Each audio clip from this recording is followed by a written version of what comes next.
Friends, ये मेरा ख़राब हुआ इग्निशन मॉड्यूल है और इसमें से मैं ये जो इसकी पिन है ये निकाल लेता हूँ ताकि मेरे आगे जो मेरा नया इग्निशन मॉड्यूल लगाना है उसके अंदर काम आएंगी ये। तो इनको बस इस तरीके से ये यूँ निकाल लेता हूँ। मैंने इसका कवर खोल लिया है और ये देखिए मैं आपको बताता हूँ इसके पार्ट्स इसके।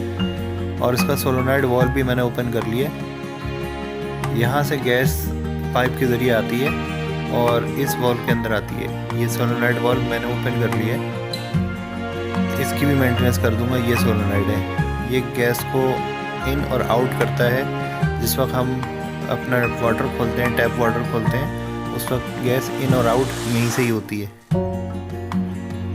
अच्छा, इसके अलावा मैं आपको बताऊं, ये इनपुट है इसकी, यानी कि पानी इन यहाँ से होता है ठंडा पानी और सर्कुलेट करता है सारी जगह पर, और यहाँ से एग्ज़िट होता है गर्म पानी। और उसके बाद वो जो गर्म पानी है उसकी लाइन आप उठा के कहीं भी अपनी जगह पर दे सकते हैं जहाँ पर आपको गर्म पानी की नीड हो। ये मैं आपको दिखा रहा हूँ, ये 3 बर्नर्स हैं यहाँ पे इसके। आप अपनी रिक्वायरमेंट के हिसाब से 3 और 1 बर्नर ऑन कर सकते हैं। सोलेनॉइड वॉल्व वापस हमने लगा दिया अपनी जगह पे। 2 स्क्रू से ये लगा होता है। साथ साथ मैं आपको ये बताता चलूँ कि इसमें मुख्तलिफ़ केबल्स और उसके जो कलर कोड्स होते हैं वो हमें मैच करने होते हैं। ये हमारा नया मॉड्यूल है, इग्निशन मॉड्यूल कहते हैं इसको। और ये मुख्तलिफ़ अब केबल्स जो मैं आपको दिखा रहा हूँ ये आपस में एक ही जगह पर कनेक्ट होंगे, मतलब जिसका जो कनेक्टर है वो उसी जगह पर ही कनेक्ट होगा। तो ये देखते जाएं जो मैं आपको दिखाता जा रहा हूँ कलर कोड। ये मैंने बताया आपको, ये बैटरी का यानी कि सेल यहाँ लगते हैं, एक प्लस और एक माइनस। प्लस फ्रंट साइड पे है और माइनस बैक साइड पे है। वैसे आपको यहाँ से जब आप इसको ओपन करेंगे तो सेल के यहाँ प्लस और माइनस बना हुआ आएगा। तो जिस जगह पर प्लस बना हुआ है उसके अगेंस्ट में उसका माइनस होगा, जिस जगह माइनस बना है उसके अगेंस्ट में उसका प्लस होगा। ये दोनों वायर प्लस और माइनस के हैं, यानी कि नेगेटिव है और एक ये पॉजिटिव है। नेगेटिव बैक साइड पे आएगा और पॉजिटिव फ्रंट साइड पे आएगा। ये इसके चेक वाल्व के लिए हैं, सेंसर के लिए। ये इसके इग्निशन के लिए हैं, ये हाई वोल्टेज देंगे। और ये मुख्तलिफ़ कनेक्टर्स हैं जो आपस में एक दूसरे के साथ कनेक्ट होंगे। ये मैं पहले ग्राउंड लगा रहा हूँ। ये स्क्रू के साथ लगा होता है, किसी भी जगह किसी भी स्क्रू के साथ आप एडजस्ट कर सकते हैं उसको। सबसे पहले ये ग्राउंड लगाना लाजमी है, वरना इसके बगैर आपका सर्किट ओपन नहीं होगा, काम नहीं करेगा। ये इसको प्रॉपर टाइट कर दें। इसके बाद सबसे पहले आप उठा लें, ये देखें रेड एंड ब्लैक, ये अलग ही पता चल रहा है। ये वायर ब्लैक वाला नेगेटिव है, तो ये देखकर आप लगाइएगा कि नेगेटिव की साइड पे नेगेटिव ही आना चाहिए। अगर आपने पोलैरिटी चेंज कर दी, यानी कि प्लस और माइनस चेंज कर दिया, तब भी आपका सर्किट एक्टिव नहीं होगा। तो ये माइनस लगा रहे हैं और ये इसका फ्रंट पे पॉजिटिव है। और इस तरीके से हमने ये पॉजिटिव भी लगा दिया। क्योंकि ये सर्किट डीसी वोल्ट पर ऑपरेटेड है, इसमें 2 सेल लगते हैं डी क्लास के, यानी कि मोटे वाले जो सेल आते हैं बड़े साइज़ के, वो डी क्लास के सेल लगते हैं, डी साइज़ के। और साथ साथ अपने जो केबल्स वगैरह हैं उनकी सेटिंग बिठाते हैं। इसके बाद नेक्स्ट स्टेप, ये आगे सेंसर जो मैंने आपको बताया था, ये चेक वाल्व होता है बेसिकली। और ये पानी की लाइन में इन और इन पर लगा होता है, इनपुट के ऊपर। ये हमें बताता है जिस वक्त हमारा वॉल टैप ऑन होता है या ऑफ होता है, तो उस वक्त सबसे पहले सर्किट यहीं से एक्टिवेट होता है। इसलिए इसके अंदर कोई पोलैरिटी नहीं होती, ये मैं आपको बताता जाऊँ साथ साथ। इसका मतलब ये है कि आप इसमें प्लस माइनस कहीं भी लगा सकते हैं, यानी कि इन दोनों केबल्स को आप कहीं भी आगे पीछे कर सकते हैं, इससे कोई फ़र्क नहीं आएगा।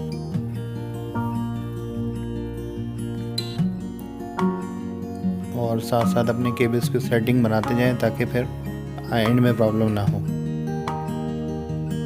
वो आप पर डिपेंड करता है, जैसे भी आप करना चाहें उसको सेटिंग को।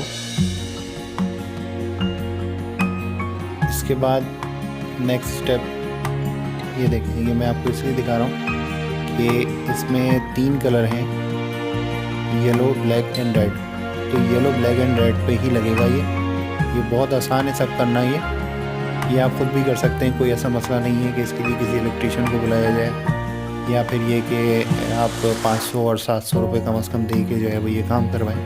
मॉड्यूल वगैरह आप खुद भी चेंज कर सकते हैं बहुत आसानी के साथ, जिस तरह से मैं आपको करके दिखा रहा हूँ। यहाँ देखें आप 2 वायर्स हैं और बीच में एक पिन खाली है, यानी कि नहीं है, वहाँ पर सिर्फ 2 ही पिन हैं। तो यहाँ भी आप चेक करेंगे 2 पिन वाला कनेक्टर ये है और इसमें रेड एंड ब्लू कलर का है, ठीक।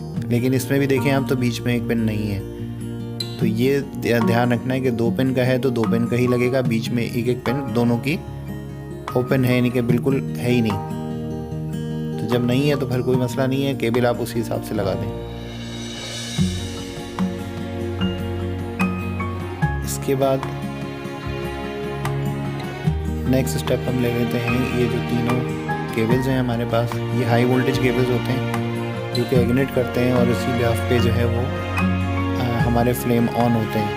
तो इनकी सेटिंग देख लें और याद रहे हमने वो जो लास्ट टाइम एक हमने पिन निकाली थी वो पिन यहाँ पर इंसर्ट करनी होगी, ये पिन,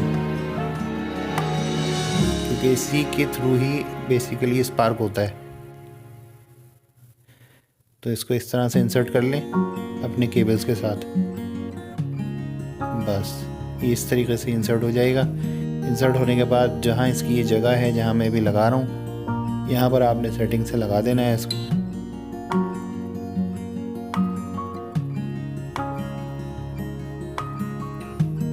आपकी मर्ज़ी है, चाहे आप 2 किसी एक साइड पे करते हैं, एक किसी एक साइड पे करते हैं। 3 होते हैं ये, जिसमें से 2 पिनें एक साइज़ की होती हैं और एक पिन ज़रा लंबी होती है इन दोनों की निस्बत। तो ये एक पिन मैं यहाँ पे लगा दूंगा। इसका स्क्रू खोल लेते हैं।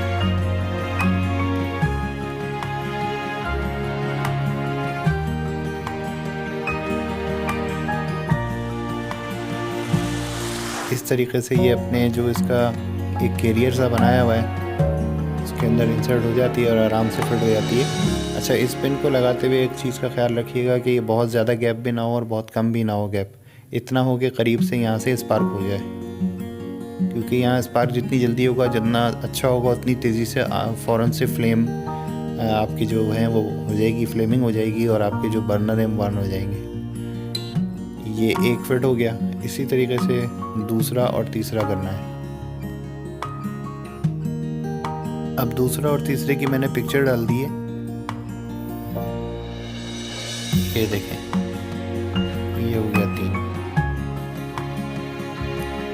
अच्छा, ये इसका स्विच है और स्विच के 2 कनेक्टर ही अब रह गए हैं। तमाम कनेक्शन करने के बाद अगर आप देखें तमाम केबल्स, तमाम कनेक्टर्स को अपनी अपनी जगह पे लगाने के बाद आपके पास सिर्फ 2 ही कनेक्टर्स रह जाएंगे। एक ये जो कि स्विच के थ्रू लगेगा और दूसरा ये। लेकिन लगाने से पहले इस स्विच को पहले बाहर निकाल के हम वॉश कर लेते हैं WD-40 से, क्योंकि इसमें कार्बन आ जाता है अक्सर, जिसकी वजह से स्विच प्रॉपर काम नहीं कर रहा होता। तो एक टेस्टर की मदद से या देख लें जैसे आप बेहतर समझते हैं, इसकी जो 2 साइड की पिनें होती हैं उनको खोलना होता है असल में। इसको ओपन कर लें। एवरेज वैसे स्विचेस ख़राब होते नहीं हैं, सिर्फ इनमें कार्बन का ही प्रॉब्लम होता है, कार्बन आ जाता है। तो कार्बन साफ़ हो सकता है, कोई ऐसा मसला नहीं है उसका।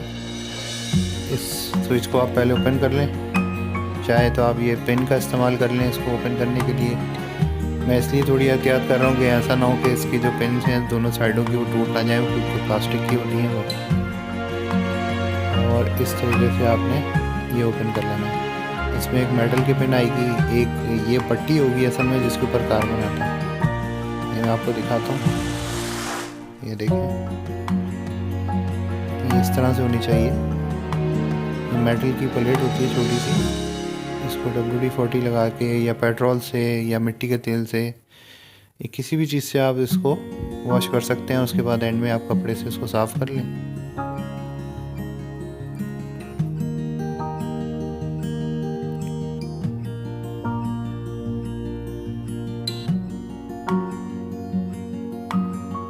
साफ़ करने के बाद आप देखें तो इसकी शाइनिंग आपको नज़र आ रही होगी, जिसकी वजह से ये पता चल रहा होता है कि ये काफ़ी क्लियर हो गई है। इसका मतलब इस पर अब कार्बन नहीं है कोई।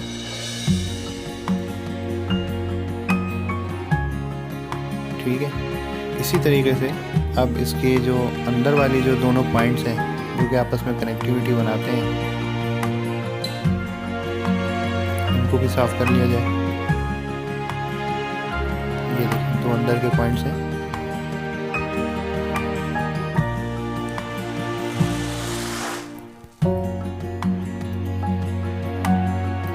इन पॉइंट्स को भी अंदर इसी तरीके से साफ़ कर लेंगे। किसी भी स्क्रू ड्राइवर में या टेस्टर में या कपड़े की मदद से इसको आप साफ़ कर लें मज़ीद, ताकि वहाँ पे कार्बन की कोई भी पार्टिकल जो है वो मौजूद ना हो और कनेक्टिविटी अच्छे से हो जाए।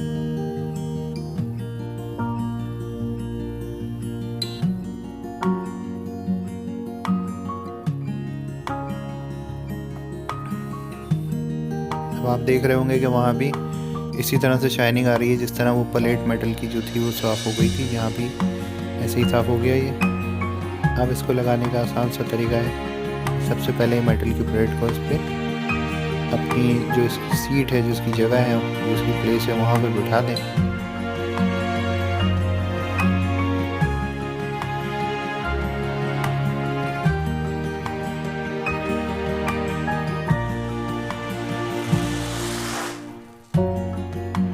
ठीक है, ये मेटल की प्लेट आ गई अपनी सीट पे,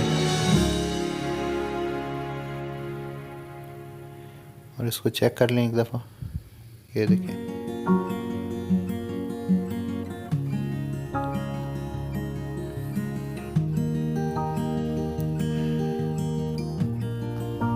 दूसरी तरफ से मैं आपको बताऊं कि सबसे पहले आपने स्प्रिंग को इंसर्ट करना है इसमें। उसके बाद एक मेटल की पिन होती है जो उसको प्रेशर में थोड़ा सा दबा के रखती है, उसको आपने इन करना है। यहाँ पर ये जब आप इसको बिठा रहे होंगे तो अक्सर ऐसा होता है कि ये निकल जाती है फ़ौरन से पिन। तो बेहतर है कि या तो यहाँ पर आप ग्रीस लगा दें इस जगह पे, या आप वैसलीन वगैरह जो है वो भी इस्तेमाल कर सकते हैं। वो लगाकर आप इसको यूँ करके बिठा देंगे वापस, तो ये अपनी जगह स्विच दोबारा से प्रॉपर बैठ जाएगा।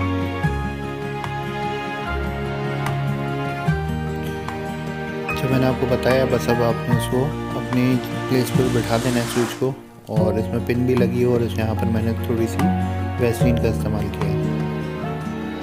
ये देखें, ये प्रॉपर स्विच बैठ गया, ऑन भी हो रहा है, ऑफ भी हो रहा है, बिल्कुल प्रॉपर काम कर रहा है ये।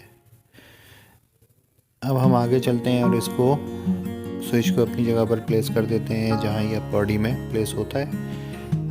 केबल्स आपको दूसरी तरफ से निकालने होंगे, इसलिए अंदर की तरफ से केबल को निकाल के और इसको स्विच को इंसर्ट कर दें।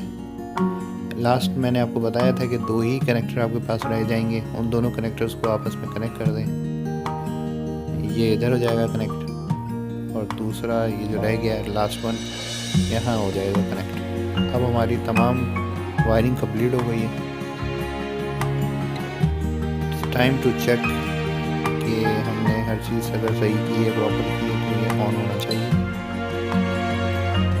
तो देख लेते हैं इसको, पानी ऑन करवाते हैं वहाँ से।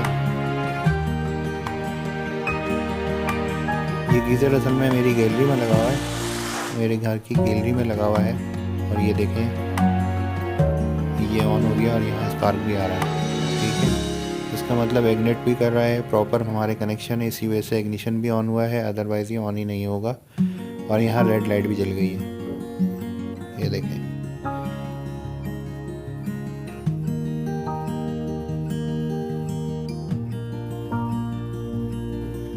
बस अब ये तमाम केबल्स को अपनी जगह पर सेटल करके और इसको क्लोज करना है।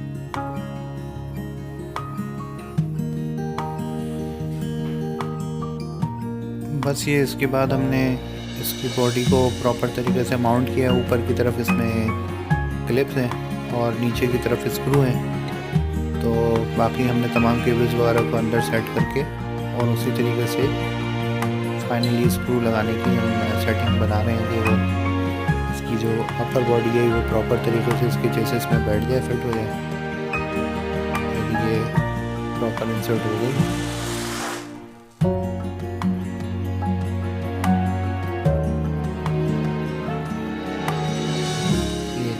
केबल्स को सेट कर दिया, एडजस्ट कर दिया ताकि वो बाहर की तरफ ना आए।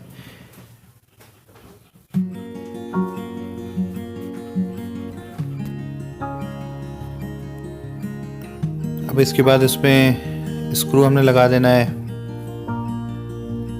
वैसे 2 जगह पर स्क्रू हैं, एक जगह आपकी मर्ज़ी है, एक जगह लगा दें, दोनों जगह लगा दें, क्योंकि ये कोई गिरने वाली चीज़ तो है नहीं।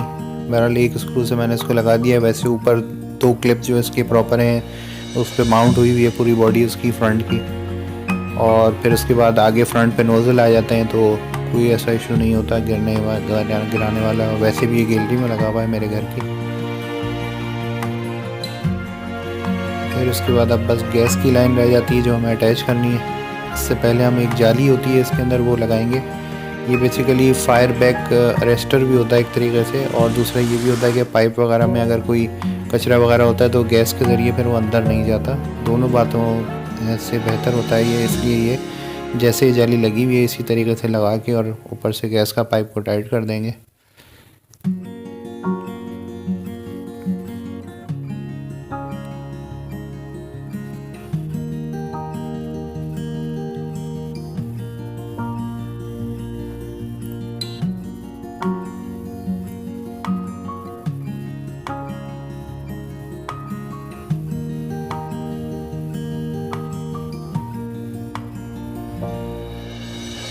मैंने इसके अंदर जो है वो एक वॉशर रख के रबर का टाइट किया है, तो आप भी ध्यान रखिएगा कि लीकेज ना हो। यहाँ पे गैस की लीकेज जो है बिल्कुल प्रॉपर होनी चाहिए, इसमें कोई चांस ना हो ज़रा सा भी। और एंड में बस आपने इसमें नोज़ल लगा देने हैं इसके जो इसके